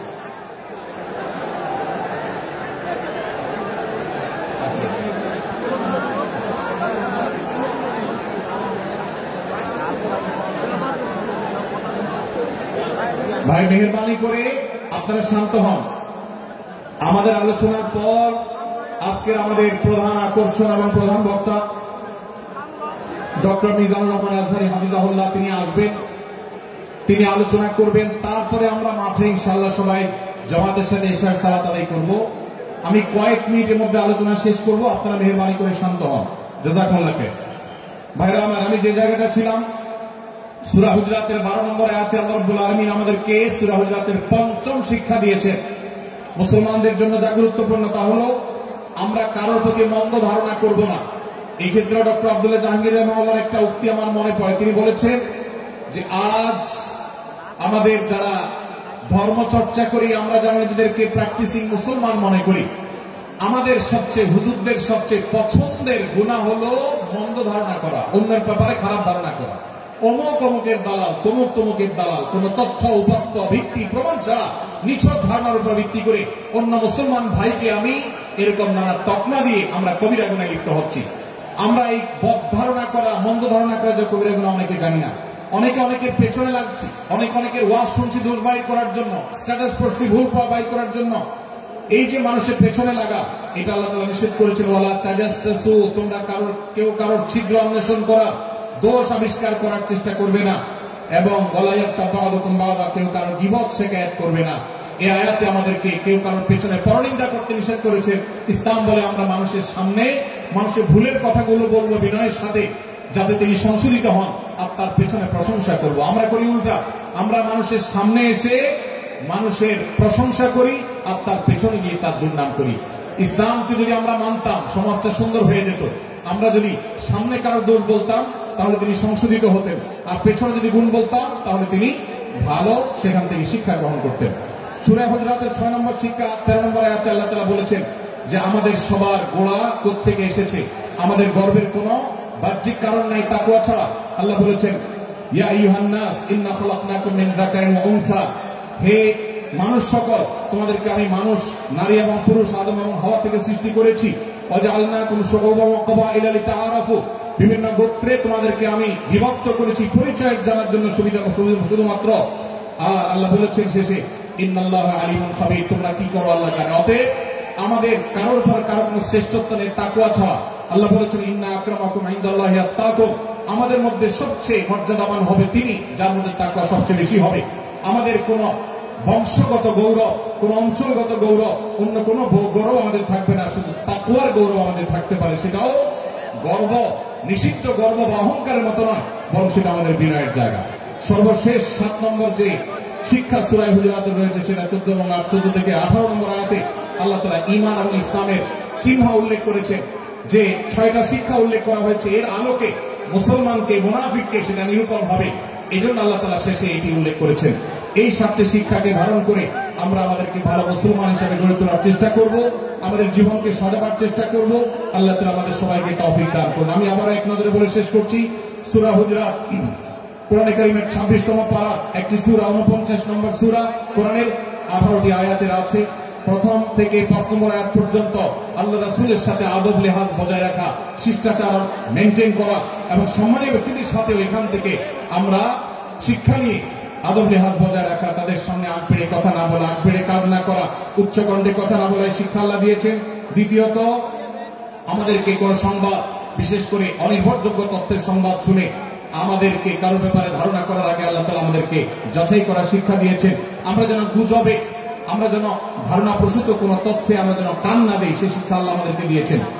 এটি 6 থেকে 8 নম্বর আয়াতে, 9 থেকে 10 নম্বর আয়াতে আল্লাহ তাআলা মুসলমানদের দুই গ্রুপের মধ্যে গন্ডগোল দেখা দিলে মীমাংসা করতে বলেছেন।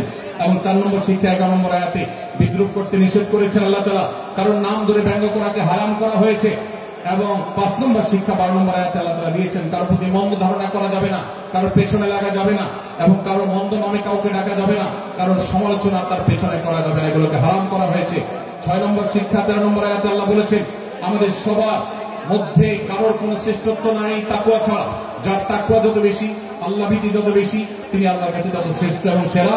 7 নম্বর সর্বশেষ শিক্ষা হলো 14 থেকে 18 নম্বর আয়াতে আল্লাহ রাব্বুল আলামিন ঈমানদারদের আলামত, মুনাফিকদের আলামত উল্লেখ করেছেন।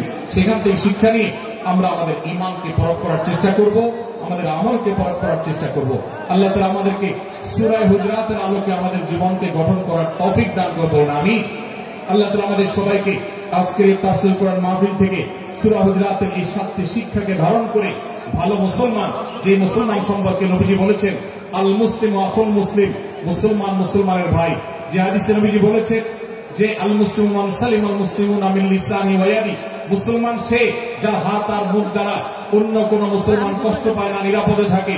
আমরা আমাদের সমাজকে শান্তিপূর্ণ সুশৃঙ্খল রাখতে হলে আমাদেরকে মুসলমান হতে হবে, ভালো মানুষ হতে হবে। আমাদের হাত মুখ দ্বারা কেউ কষ্ট পাবে না, কারোর হক নষ্ট করব না, কারোর অধিকার নষ্ট করব না, কারোর কষ্টের কারণ হব না, কাউকে আঘাত করব না, কাউকে গালি দিব না, কারোর কোন প্রকার অধিকার খর্ব করব না, জুলুম করব না। আল্লাহ তাআলা আমাদের সবাইকে কোরআন এবং হাদিস যে মুসলিমের চিত্র অঙ্কন করেছে, কোরআন এবং হাদিসে মুসলিমের যে রূপরেখা বর্ণনা করেছে, কোরআন এবং হাদিসে যে আদর্শ মুসলমানের চিত্র উপস্থাপন করেছে, আল্লাহ আমাকে, আপনাকে, আমাদের সবাইকে সেই মুসলমান হওয়ার তৌফিক দান করবেন, আমিন। ভাই আমার, আমরা মুসলমানরা যদি কোরআন হাদিসের আলোকে সে আদর্শ মুসলমান হতে পারি, বিশ্বের মানচিত্র পরিবর্তন হতে সময় লাগবে না, বাংলাদেশের পরিস্থিতি পরিবর্তন হতে সময় লাগবে না। তবে সবকিছুর আগে আমাদেরকে বদলাতে হবে, আমাদেরকে মুসলমান হতে হবে, কোরআন এবং হাদিসের বাস্তব অনুসারী হতে হবে। প্রকৃত কোরআন হাদিসের অনুসারী হতে পারলে ইনশাআল্লাহ ইসলামের জয় হবে, কোরআন হাদিসের বিজয় হবে, মুসলমানদের বিজয় হবে, মুসলমানদের দুর্দিনের পরিবর্তন আসবে। আমরা বিশ্ববাসীকে দেখাতে পারবো আমরা সবচেয়ে আদর্শবাদী, আমরা বিশ্বের মানবতার সবচেয়ে বড় আমরা অনুসারী এবং মানবতাকে সবচেয়ে বেশি প্রতিষ্ঠাকারী। আল্লাহ তাআলা আমাদের সবাইকে বিশ্ব মানবতাকে, আমাদের ইসলামের সৌন্দর্যকে আমাদের ব্যক্তি জীবনে চর্চা করার মধ্য দিয়ে, পরিবার এবং সমাজে চর্চা করার মধ্য দিয়ে ইসলামের সৌন্দর্যকে আল্লাহ তাআলা তুলে ধরার তৌফিক দান করুন। জাযাকুমুল্লাহু খায়রা ওয়া আখিরু দাওয়ানা আলহামদুলিল্লাহি রাব্বিল আলামিন। ওয়াসসালামু আলাইকুম ওয়া রাহমাতুল্লাহি ওয়া বারাকাতুহু। নারায়ে তাকবীর, লিল্লাহি তাকবীর। আল কোরআনের আলো, সংসদে জালো, বুকের মধ্যে জালো। সংগ্রামী তাওহীদি জনতা, 3 দিন ব্যাপী ঐতিহাসিক তাফসীরুল কোরআন মাহফিলের শেষ দিনের সমাপনী অংশে এই মুহূর্তে আমাদের মাঝে উপস্থিত হবেন বাংলাদেশের আলোচিত আলেমে দ্বীন, আন্তর্জাতিক খ্যাতি সম্পন্ন মুফাসসিরে কোরআন ডক্টর মিজানুর রহমান আজহারী সাহেব। আলোচনা পেশ করলেন মুহতারাম শায়েখ আহমদুল্লাহ হাফিজাহুল্লাহ। ডান দিকে যারা মাহফিলে বিশৃঙ্খলা করছেন, আমরা জানি এই জাতীয় বিশৃঙ্খলা করে মোবাইল চুরি করে এবং মানিব্যাগ চুরি করে। আমার মনে হয় এখানে তারা ঢুকে পড়েছে, তারা অনাকাঙ্ক্ষিত পরিস্থিতি তৈরি করে মোবাইল এবং মানিব্যাগ চুরি করতে চায়। সুতরাং চোর যদি না হন, পরিবেশ ঠিক করে দিবেন। যদি চোর না হন, আমাদের স্বেচ্ছাসেবক প্রশাসনের বাইরে কোনো কথা বলবেন না। যদি সেটা বলেন তাহলে বুঝে নেব আপনি মোবাইল চোর, মানিব্যাগ চোর। এই জাতীয় পরিস্থিতি তৈরি করে তার পকেট থেকে মানিব্যাগ এবং ফোন হাতিয়ে নিয়ে লাখ লাখ টাকার বিজনেস করে থাকে। এখানে সেই জাতীয় চোরের উৎপাত ঘটে চায়। দয়া করে কন্ট্রোল করুন। কন্ট্রোল করার জন্য বিনীতভাবে অনুরোধ করছি। আমাদের প্রশাসন, স্বেচ্ছাসেবক, পুলিশ, ডিবি যারা যেভাবে দিক নির্দেশনা দেবেন, প্রতিটা দিক নির্দেশনা ফলো করার জন্য বিনীতভাবে অনুরোধ। এটা আপনাদের কাছে প্রত্যাশা। যদি সেটা করেন, আগামীতে আবার এই প্রোগ্রাম হবে। যদি না করেন তাহলে প্রোগ্রাম হবে ইনডোরে।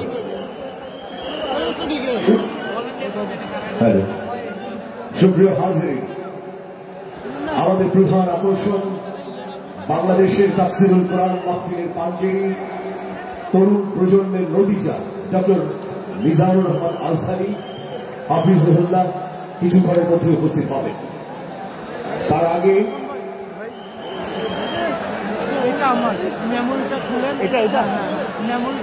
আমি একটু হারানো বিজ্ঞপ্তিগুলো বলতে চাই, এটা খুব জরুরি, এজন্যই বলছি।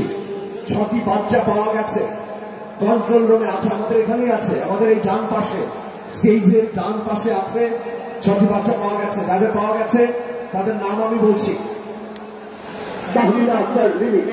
আমি মঞ্চে করছি, মঞ্চে শেখ সুবহানুদ্দিন। 6টি বাচ্চা পাওয়া গেছে। তাহমিনা আক্তার রিমি, তার পিতার নাম তুরান। আবু হুরাইরা পিতা মুদাসসির আলী। সাজিদ সাতক্ষীরা যশোর থেকে এসেছে, বাবা মার কাছ থেকে বিচ্ছিন্ন হয়েছে। এরপর হচ্ছে আব্দুর রহমান, এদেরকে পাওয়া গেছে, আমাদের স্টেজের পাশে আছে। অনুগ্রহ করে বাবা মায়েরা এসে তাদের নিয়ে যাবেন। প্রিয় হাজিরিন, এই মুহূর্তে মোহতারাম মনির ইসলাম মজুমদার, ইসলামী আলোচক এবং মিডিয়া ব্যক্তিত্ব কুমিল্লা, তিনি কিছু দিক নির্দেশনা দেবেন। আমাদের প্রধান আলোচক মোহতারাম ডক্টর মিজানুর রহমান আজহারি হাফিজুল্লাহ উপস্থিত হবার আগে এবার দিক নির্দেশনামূলক বক্তব্য রাখছেন। সংক্ষেপে দিক নির্দেশনা দিচ্ছেন আমাদের পরম শ্রদ্ধেয় আলোচক ডক্টর মিজানুর রহমান আজহারি হুজুরের মামা